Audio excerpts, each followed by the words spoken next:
Welcome to Mecklenburg Matters. I'm Suzanne Stevens. If you're a dog, the day you look forward to most every year is the Bark in the Park Top Dog Festival that's put on by the Park and Recreation Department. This year's edition at Rural Hill was sponsored by Purina and Harris Teeter. And like all the ones before, it was pretty doggone good. Our Charlie Cowens was there and files this report. If you think our parks are going to the dogs, you'd be right, especially at Rural Hill during the Bark in the Park Top Dog Festival. And what a festival! There were thousands of dogs here, and those pesky humans they dragged along with them. It was so good, dogs and people even came back from the future. Make it so. Maybe that was the wrong movie. There was a lot of stuff to see, and do, and smell here. And the best part? This is Cooper. He's a beagle mix. What do you think of Bark in the Park? It's great. Lots of dogs. So many dogs. And they're all getting along. That's the good part. Yeah. Bark in the Park is a free event, but some people wanted to help the cause. We're getting donations for Bark in the Park. How's it going? It's going great. And of course, the staff was very friendly.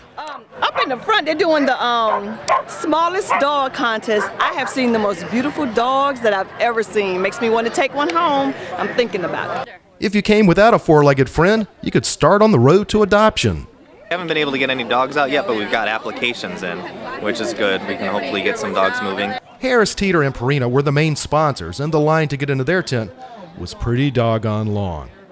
WSOC TV's Steve Udelson made sure the rain held off at least for a little while. But some of these pooches wanted to get wet, and former Major League pitcher Milt Wilcox was here with his ultimate air dogs. I'd rather do this, so I don't make as much money, but I have fun. These are the amateurs, just getting their feet wet in the game. Going for the wet look, absolutely. She actually tried the little tennis ball jump in the pool thing. Didn't do very well, but she did do it once. He went swimming earlier. He's going to try again in a little bit, so we'll see how he does. He's a puppy. And there were plenty of contests, like best costume and smallest dog. Some were pretty tiny, even purse size, but the winner was the defending champ. Izzy, how do you do it? I don't know. That's not Izzy. Oh, she eats. She eats a lot. She'll scratch you to get your food, and I give it to her. So. And speaking of champs, last year's top dog Cooper came back. It's great. Lots of good surprises and treats, and this is the best part. Buy a t-shirt! Buy a t-shirt! That's Cooper. So who will adorn next year's t-shirt? It's Ash, the Jack Russell mix. What a festival. Everyone was happy, even if some dogs looked otherwise. Louie's gonna be on TV. See, look it. Here, you want to be by him? Look. Oh, there's your baby. What do you think? We're having lots of fun. It's easy to get carried away at Bark in the Park. See you next year. I'm Charlie Cowens. Thank you, Charlie.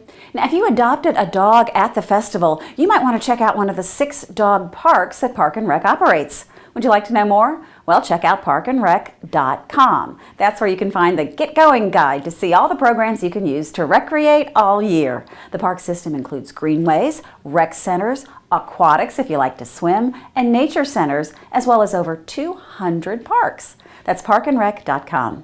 Thanks so much for watching. And now you know Mecklenburg Matters. I'm Suzanne Stevens.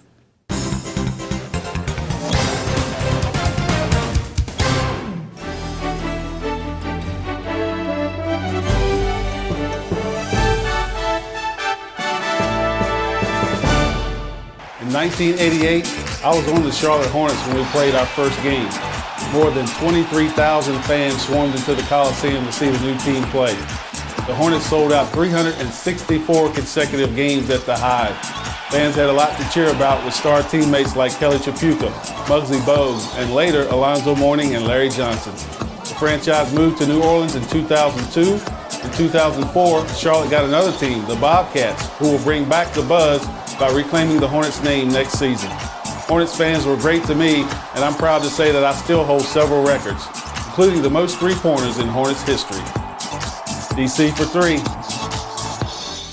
In celebration of our 250th birthday, this Mecklenburg Minute tells our story. Tell us your story at Mecklenburg250.org.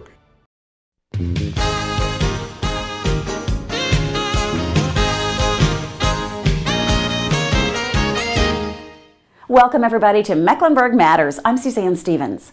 Park and Recreation will construct a special playground in Park Road Park this fall. Now the purpose of this is to memorialize the students and teachers who were lost in the Sandy Hook school shooting in Newtown, Connecticut. This project is a community effort. Volunteers will help build the park, and right now money is being raised through events like the recent Playground Benefit featuring Nina Freeland and the Branford Marsalis Quartet.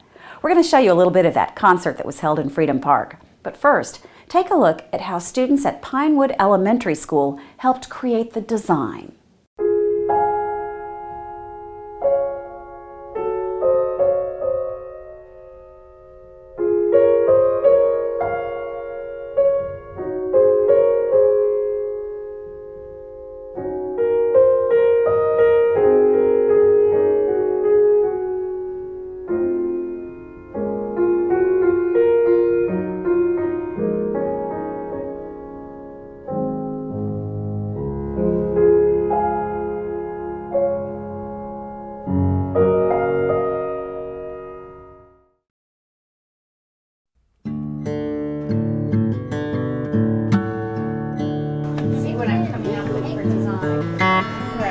Do you think you know of anybody that would help us to build this playground? Anybody at home? If you could design a playground, what would it look like? This was the question Park and Recreation asked students at Pinewood Elementary School in South Charlotte on March 5th. And here's the deal. It doesn't have to be something you've ever seen before or played on before. It can be something that you just kind of dreamed up in your mind that you think would be a lot of fun. I think the parents are gonna be so surprised of how their children have so many ideas that maybe the kids in their backyard, they might build a park. It might be good for the parents can see what we have of our own minds, to see that we're very creative and look that we're very special for a special reason.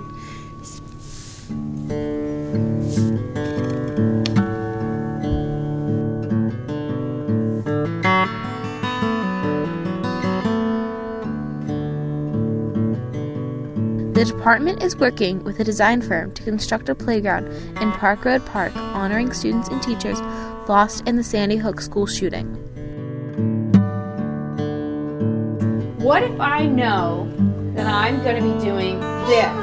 I'm hammering. And then what am I doing? I'm sawing. After design day begins at the school, like I had meetings with the kids this morning. Yay! So we've been talking about swinging, and we've been talking about bouncing. We've talked about slides. This is going to be a pretty cool place, isn't it? Yes. And the Muster House. And the tree house. Oh, and the tree house, that's right. All right. What else? Students eagerly gave their suggestions on what they would like to see included in the playground. Swings, monkey bars, a zip line, a treehouse, and even a jumping castle were just some of the ideas students came up with.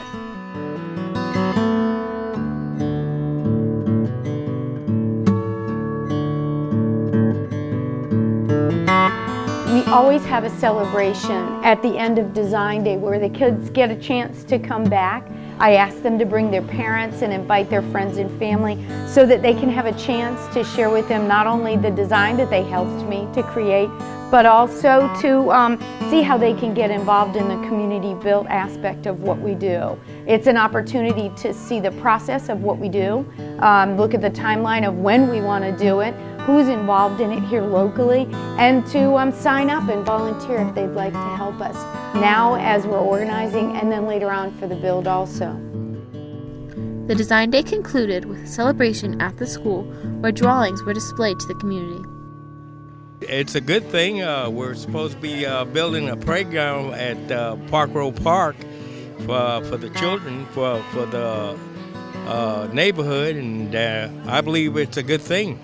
Matter of fact, I'm going to get involved. And I believe that this is our future, the children.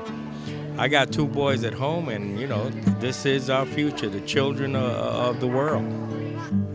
Let's celebrate their lives as opposed to remembering the tragedy of that day. You know, let's look forward to the positive and being a safer country, you know, as a whole. If you would like to volunteer or make a financial contribution to the project, please visit parkandrec.com for details.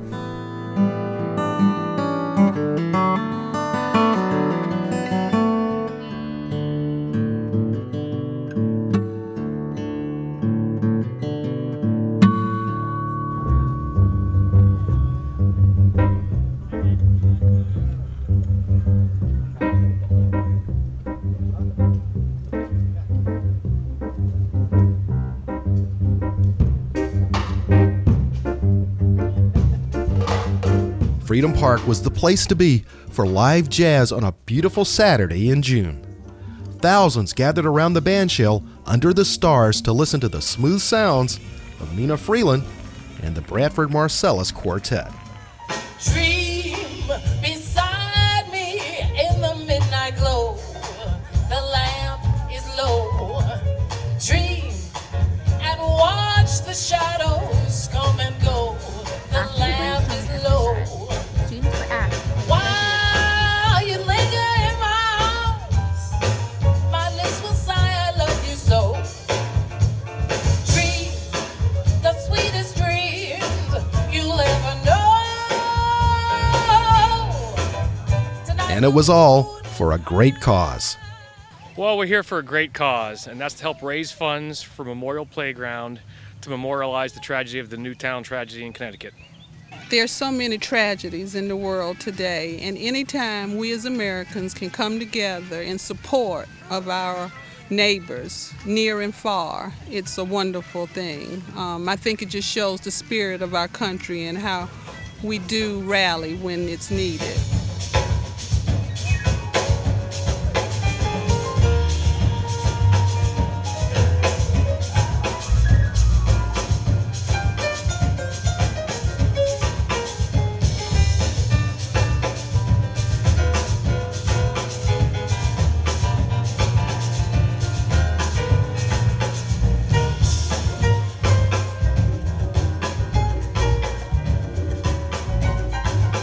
I think this is great.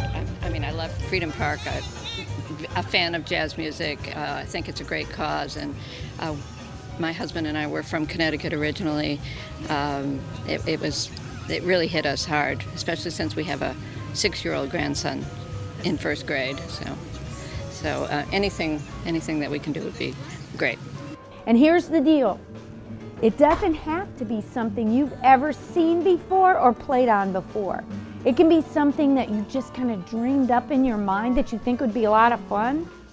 The playground has been designed by students from Pinewood Elementary in Charlotte and will be constructed by hundreds of volunteers later this year.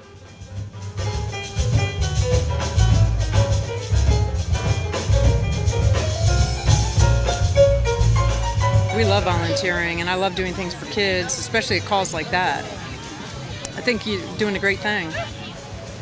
Well, that's one of the most positive things you can do by raising money and people volunteering their time and their money and their effort and most importantly their love. Yeah.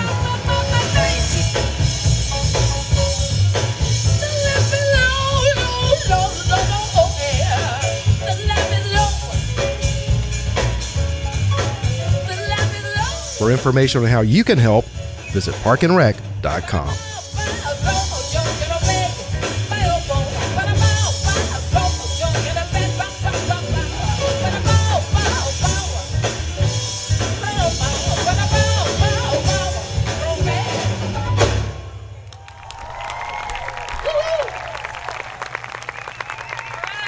Thanks a lot to everybody who came out and was there. And if you would like to get involved in this very special park project, just go to parkandrec.com. It's also the place for information on getting involved in everything from youth sports to adult leagues to senior programs. Whether you're fighting the battle of the bulge or just looking to get closer to nature, our Park and Rec department has something to offer almost everybody. It is most definitely the natural place to be. Thanks for watching, and now you know Mecklenburg Matters. I'm Suzanne Stevens.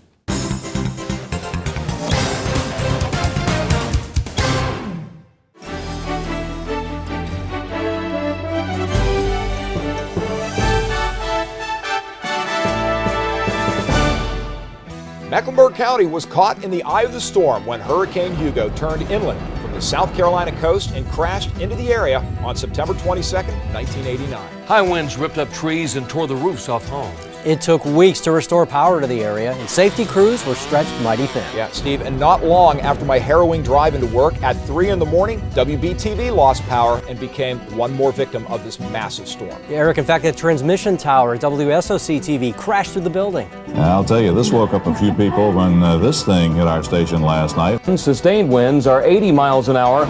We've received gusts. I was on the air at NBC Charlotte when a massive section of the ceiling fell right in front of me. In celebration of our 250th birthday, this Mecklenburg Minute tells our story. Tell us your story at Mecklenburg250.org.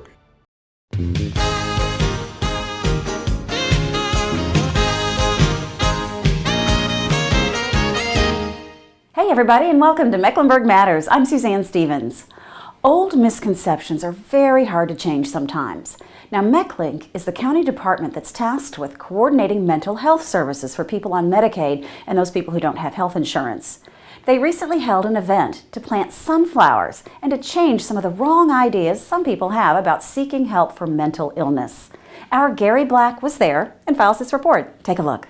Dozens of volunteers came out to work in the Little Sugar Creek Greenway Community Garden on Friday, May 31st to support MECLINC Behavioral Health Care with their participation in an international awareness campaign that seeks to end the stigma of depression by asking supporters to pledge to plant a sunflower. By planting sunflowers, our community can create a united front led by the statuesque sunflower and the color yellow as symbols of strength and mental wellness. Now, your Field for Hope is part of several fields going up around the world throughout this month and next.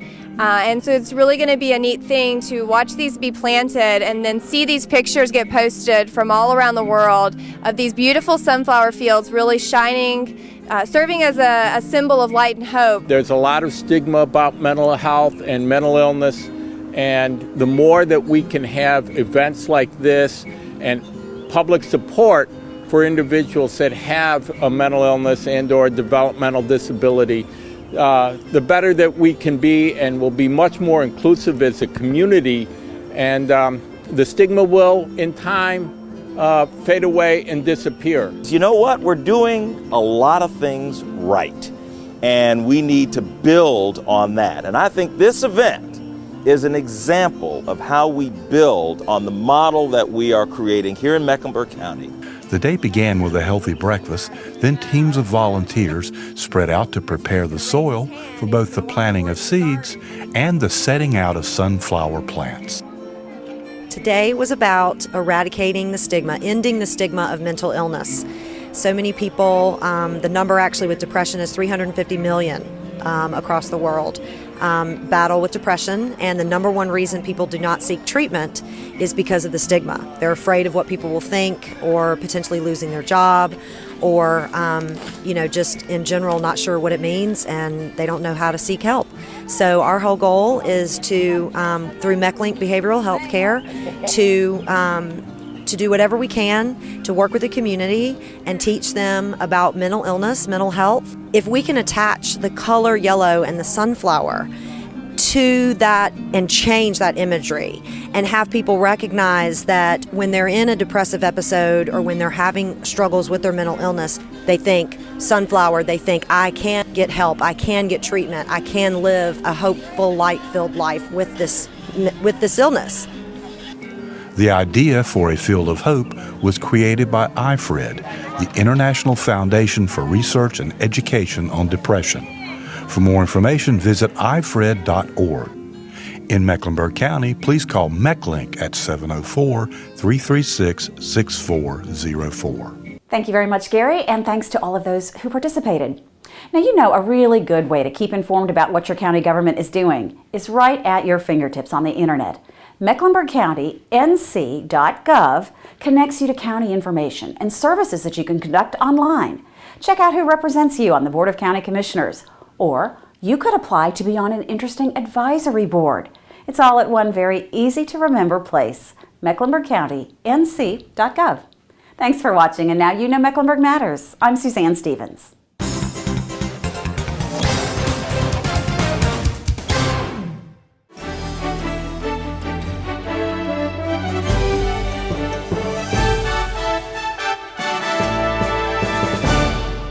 During World War I, the need to train soldiers for battle was critical. So Camp Green was built on 2,400 acres of land in Mecklenburg County. At its peak, Camp Green hosted more than 60,000 soldiers. In 1989, the Mecklenburg County Vietnam Veterans Memorial was constructed to honor soldiers killed in Vietnam. At the dedication, I said these words: "To be born in freedom is an accident. To live in freedom a struggle, but to die in freedom is an obligation. The men whose names are on this memorial have met their obligation. Our future freedom is up to us." In celebration of our 250th birthday, this Mecklenburg Minute tells our story. Tell us your story at Mecklenburg250.org.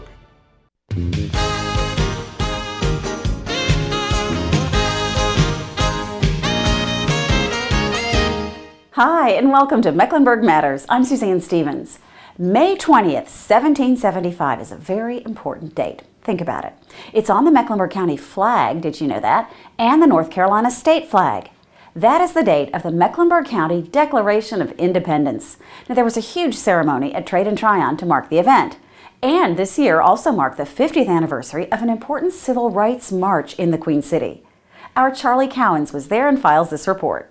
And to the republic for which it stands, one nation, under God, indivisible, with liberty and justice for all. We've got a long, rich history here, and it's a history that I hope that each of you will take a few minutes to learn about over the course of this year during our Sestercentennial. Go read a book at the library about our city and our county and our Piedmont region. On May 20th, 1775, our forefathers, whether you're from here or not, as Matthew was saying, stood right here and told their principals and their teachers and the people who ran this country and a faraway king, enough was enough. You wanted the freedom and right to be who you could be, to study where you wanted to study, marry whom you wanted to marry, participate in church who you wanted to go to, not where a faraway king told you. And that happened right here. And we said, wait a minute. We dress and act appropriately, but we can't even get a hot dog and sit and eat it because the lack of milk or whatever. And we went and sat at every lunch counter, good people up in here, February 9th, 1960. Citizens of Mecklenburg, listen well and take notice of this declaration.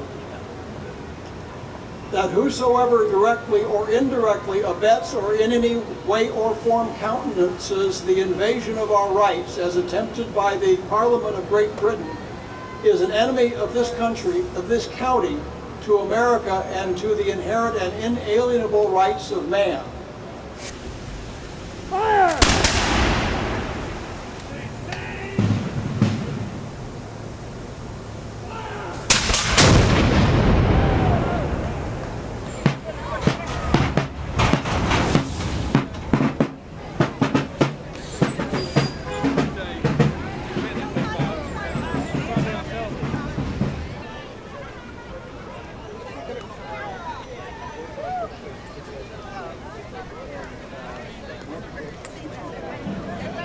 Thanks again to everyone who attended and to all history buffs.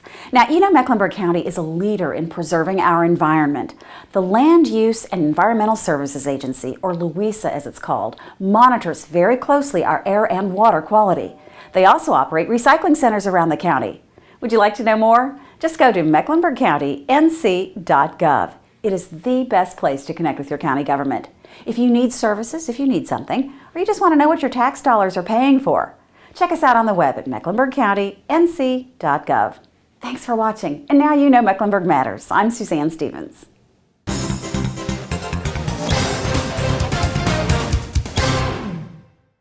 It's Mecklenburg County's 250th birthday, and we have a story to tell. Join us as we celebrate our people, our pride, our progress, and our partnerships. In 2013, you can uncover our story and tell us your story, your history. Celebrate our Sestercentennial with us. Go to MecklenburgCountyNC.gov today. Everyone has a story. Tell us your story and be a part of our future.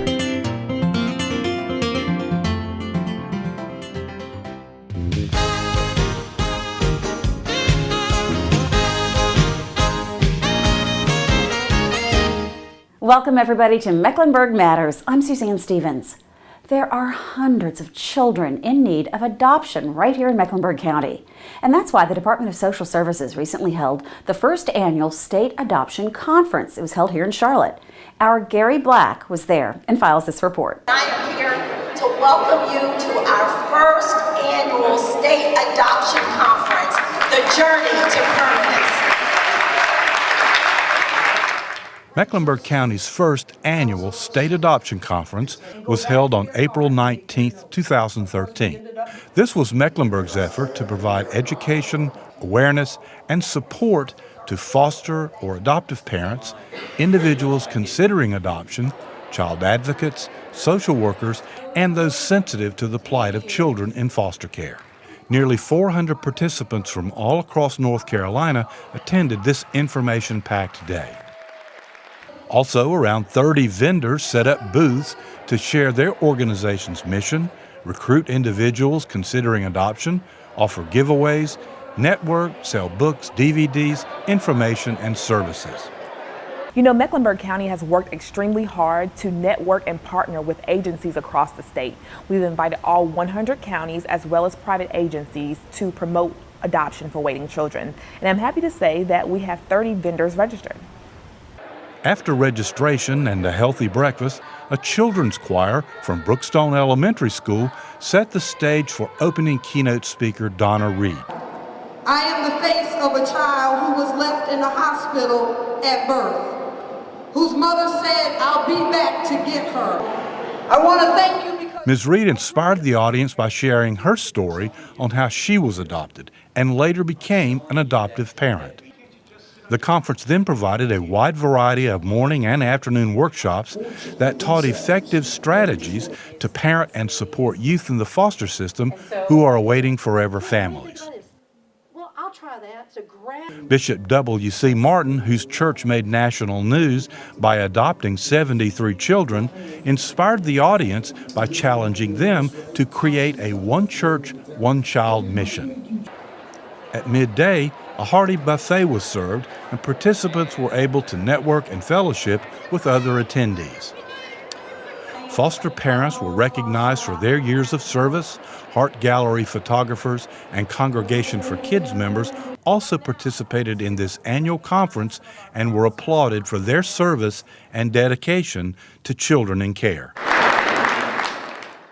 When a child comes into my home, it just means so much to me. They become mine. They need someone to love. Some of them don't even know what it is. They've been from home to home. They've had so many problems. They really need it. And with all that God has blessed us with, why can't we give some back? You know, it's highly important that our children that are in care find permanency. And permanency is loving, supportive, stable environments where they can thrive and be productive citizens in our community. Mecklenburg County's State Adoption Conference plans to serve the community annually. If you have questions or would like to become a sponsor, please call 704-336-KIDS. That's 704-336-5437. Thank you very much, Gary. Now, if you are looking to become a foster parent, first of all, thank you for thinking about it. If you want more information, the best place to start is MecklenburgCountyNC.gov. You can check out our most popular services under quick links, or you can click on MeckTube for the latest videos on county government.